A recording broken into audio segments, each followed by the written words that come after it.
Hello everyone. आज की video में हम बात करेंगे थायराइड की अबनॉर्मेलिटीज़ के बारे में। थायराइड ग्लैंड की बीमारियों को हम दो ब्रॉड कैटेगरीज में डिवाइड कर सकते हैं। एक होता है हमारा हाइपोथायराइडिज्म और दूसरा स्पेक्ट्रम होता है हाइपरथायराइडिज्म। तो नाम से ही हमें पता चल सकता है कि हाइपोथायराइडिज्म में हाइपो मतलब कि हमारे थायराइड ग्लैंड की जो एक्टिविटी है वो कम हो जाती है, और हाइपरथायराइडिज्म में जैसा कि हम नाम से समझ सकते हैं, हाइपर मीन्स ओवर एक्टिव या ज़्यादा हो जाना, तो हमारे थायराइड ग्लैंड की जो एक्टिविटी है वो ज़्यादा बढ़ जाती है, तो उसे हम हाइपरथायराइडिज्म कहते हैं। तो हमें ये कैसे पता चलेगा कि हमें हाइपोथायराइडिज्म है या हाइपरथायराइडिज्म है? तो इसके लिए हमें थायराइड के सिम्टम्स जानना बहुत ज़रूरी है। हाइपोथायराइडिज्म में हमें किस तरह के लक्षण या किस तरह के सिम्टम्स मिलते हैं, और हाइपरथायराइडिज्म में हमें किस तरह के सिम्टम्स मिलते हैं। हाइपोथायराइडिज्म में पेशेंट्स को यूजुअली वेट गेन होता है, वहीं दूसरी तरफ हाइपरथायराइडिज्म में पेशेंट्स वेट लॉस का कंप्लेन करते हैं। हाइपोथायराइडिज्म में आपकी जो एपेटाइट है वो कम हो जाती है, आपका खाना खाने का बिल्कुल भी मन नहीं करता। वहीं हाइपरथायराइडिज्म में आपकी जो एपेटाइट है बढ़ जाती है, आपको बहुत ज़्यादा भूख लगती है, बहुत ज़्यादा आपको खाना खाने का मन करता है। हाइपोथायराइडिज्म में आपको कोल्ड इंटॉलरेंस हो जाती है, या इंक्रीज सेंसिटिविटी टू कोल्ड भी कहते हैं। मतलब ये हुआ कि अगर गर्मियों में अगर आपको पंखा या एसी की ज़रूरत बिल्कुल भी महसूस नहीं होती और बहुत कंफर्टेबल फील कहते हैं, तो उसको आप कोल्ड इंटॉलरेंस कहते हैं। ये सिम्टम आपको हाइपोथायराइडिज्म में मिलता है। वहीं दूसरी तरफ हाइपरथायराइडिज्म में आपको हीट इंटॉलरेंस हो जाता है। हाइपोथायराइडिज्म में आपको ब्रैडिकार्डिया, इसका मतलब ये होता है कि आपकी जो धड़कन है वो कम रेट से चलने लगती है, आपका जो हार्ट रेट है वो यूजुअली कम हो जाता है।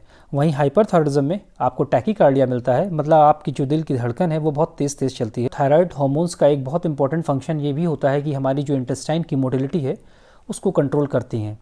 तो अगर हमारे थायराइड हार्मोन्स में कमी हो जाएगी तो हमारा जो इंटेस्टाइन्स की जो मोटिलिटी है उसकी जो मूवमेंट है उसमें भी कमी आ जाएगी।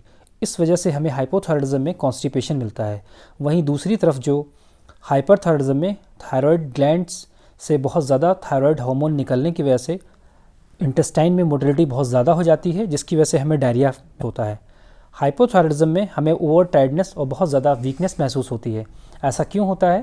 थायराइड हार्मोन्स का एक बहुत इंपॉर्टेंट फंक्शन होता है ऑक्सीजन को हमारी टिश्यूज़ तक और हमारी मसल्स तक ले जाना। तो अगर हमारी टिश्यूज़ तक या मसल्स तक ऑक्सीजन नहीं पहुँचेगी तो हमें बहुत ज़्यादा थकान महसूस होगी। ये सिम्टम हमें हाइपोथायराइडिज्म में मिलता है। वहीं दूसरी तरफ हाइपरथायराइडिज्म में हमें बहुत ज़्यादा एंग्जाइटी, बहुत ज़्यादा नर्वसनेस और बहुत ज़्यादा चिड़चिड़ापन महसूस होता है। अगर थायराइड हार्मोन्स की कमी हो जाती है तो हमारे जो ब्रेन में ऑक्सीजन की कमी, ब्रेन के सेल्स में ऑक्सीजन की कमी हो जाती है, उसकी वजह से हमें ब्रेन फॉग या हमें कंसंट्रेट करने में दिक्कत आती है। हाइपोथायराइडिज्म में हेयर लॉस और ड्राई स्किन बहुत कॉमन सिम्टम है।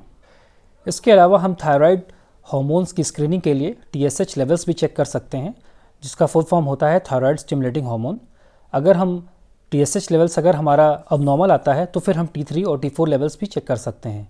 तो ये हमारा स्क्रीनिंग टेस्ट होता है जिससे हम हाइपोथायराइडिज्म और हाइपरथायराइडिज्म में डिफ्रेंशिएट कर सकते हैं। तो हमारे चैनल को सब्सक्राइब करें, इस वीडियो को ज़्यादा से ज़्यादा लाइक करें और शेयर करें और अपने करीबी लोगों तक पहुँचाएँ। और अगर आपकी कोई क्वेरीज़ हैं तो let me know in the comment section, हम आपकी क्वेरीज़ को ज़्यादा से ज़्यादा रिजॉल्व करने की कोशिश करेंगे।